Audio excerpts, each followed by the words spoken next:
I know. I haven't been consistent with my videos, but I'm back. And today we're discussing Joyboy's powers and design. And honestly, this is actually a really good one, so keep watching. Okay. There are so many characters in One Piece. Some regular people, like say a Nami, some not so regular, like say a Frankie. But mysterious characters are the ones that really get our minds racing. And one who I believe could be the most interesting is, of course, Joyboy. And it's even so strange to think that, because just thinking about inclusion and diversity, Joyboy could be a woman, but he could also be a thing, as Big Mom refers to Kaido as. Now, even though we're over 1040 chapters into the story, we were actually introduced to Joyboy way back in chapter 628. And you'd imagine, with there being over 400 more chapters post this, that we'd know a little bit more about him. But there's definitely more unknown than that is known. Things such as Joyboy's actual name, how strong he or she was, and what Joyboy ultimately looks like. And that's what I want to talk to you all about in this video. But before getting into all of that, I want to ask you all to like this video and subscribe to the channel, so you can help your boy out and, follow my journey. Now, when we think about the Void Century, Joyboy is probably the first name that comes to mind. We know that Joyboy played an important part in the history of Fishman Island, and he also left behind a trail of clues and something that is truly valuable to the history of the world. But this wasn't for all to see, and was only for what I'd say certain individuals to see, that it was left on the last island of the Grand Line, in which once we called Raftel, to now be known as Laughtail. But what is it that we truly know about Joyboy? Well, the first we actually hear about Joyboy, as I mentioned previously, was in chapter 628. And this was in Fishman Island, where Robin found a poneglyph while at the sea forest. And unlike some of the other poneglyphs, the information that was on this one was actually a letter. And this letter was actually an apology to the people of Fishman Island. And I'm sure many YouTubers have probably mentioned this, as for anyone who analyzes the story, we know that Joyboy didn't succeed in whatever it was that he wanted to do. And I'm not entirely sure as to what this was, but could it be that he wanted to free the world? But because he couldn't do this, it's thought by the individuals of Fishman Island that they've got to protect this Noah, so that whoever the next Joyboy is, they can come and complete this task and do what Joyboy set out to do. And if you're pretty much up to date with the manga, I'd say that yes, it is looking like it could be Momonosuke. He is a Kozuki, he should be able to write and read the poneglyphs. Evidently, he has the voice of all things, and he can communicate with Zenisha, which, spoiler alert, we found out recently that Zenisha was Joyboy's Nakama. But let's not lose our trail of thought here, because this still doesn't explain who Joyboy is. Well, as I mentioned, Joyboy evidently could be anything. And quite frankly, the name Joyboy is just a title. If you're asking my personal opinion, I would assume that Joyboy was of the D clan, and was someone who fits what we know about the Ds, such as even in the face of adversity, they are still smiling. I mean, Goldie Roger, Luffy, Blackbeard, and you know what, even Ace when you think about it. Because as he was dying, he was happy, having saved his brother and knowing that he was loved. But I know this isn't what you clicked on this video for, because what you want to know is things like, what is Joyboy's powers? And once again, I repeat, this hasn't been revealed to us yet, but I do have my own thoughts.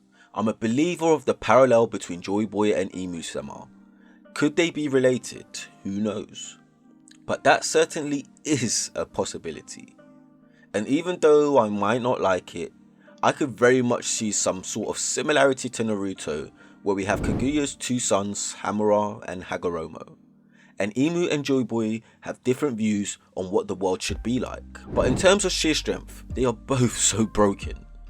But since we're talking about Joyboy, could his power be a complete counter to that of Imu? One question I've always wondered about Imu is how Imu is still alive and kicking right now. Was this from the immortality surgery by a previous user of the Opi Opi no Mi? Well, quite possibly.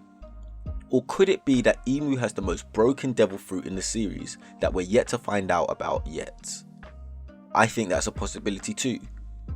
And so what would be the direct counter? Well, quite frankly, I think it would be Haki. And by that, I mean the most godlike Haki ability that there's ever to have been seen in the whole series. You see, over the years, the more and more we learn in One Piece, we have new abilities hinted and then eventually just fleshed out. And I think this godlike Haki ability will eventually be revealed to us. I mean, if you think about it, Haki is just willpower. And whilst armament and observation can be learned, it appears that you have to be born with Conqueror's Haki, which has been referred to as the King's Haki so many times. But who is this king? Is this king the equivalent of Kaguya in Naruto? Is this king the king of the D-Clan way back in the Void Century? So how is it that not only can one possess this ability, but then there are some that can take it one step further and actually infuse this ability into their attacks? And we're seeing this with Luffy right now. But something I've always thought about is what exactly is Conqueror's Haki? It feels like the power to overwhelm, and for your presence to overwhelm the presence of another. And so what would the strongest Haki user be like? Would they simply just have the most overwhelming willpower ever? Because that is probably the willpower of the king. And maybe that's where this notion of the Pirate King stems from. I think Joyboy was such a determined individual, set out to complete this mission, and whilst potentially all the members of the D-Clan were wiped out, his overwhelming willpower was enough to overcome whatever ability it is that Imu possesses. And we're going to see this Haki taken to a whole new level once Luffy reaches Laugh Tale. But I'll save that explanation for another video that I'll do on Luffy real soon, because I'm yet to talk about Joyboy's design. And in terms of design, although we don't know exactly what Joyboy looks like, most of us have this image of quite an alpha, macho type looking figure as we imagine what Joyboy would look like. And I am here to tell you that I basically disagree with this. And I'm quite positive that Joyboy will actually have a more goofy looking design. I'm not necessarily talking about what Foxy looks like, but just the fact that Oda always finds a way to surprise us, and maybe Joyboy doesn't look as cool as we think. I mean, do we get this image of a young Joyboy or an old Joyboy? Is he tall or is he short? And I mean, there are other things like, does he have a long nose or not? Like Usopp. But honestly, I don't think we're going to get what we expect from Joyboy. And some examples I give will be from Wano, for example. Just look at Odin and the Scabbards. From how they were described previously, this certainly wasn't the image we expected of them. When we were in Zou and we were yet to see Raizo, we waited and waited, and we were told that Raizo was a ninja.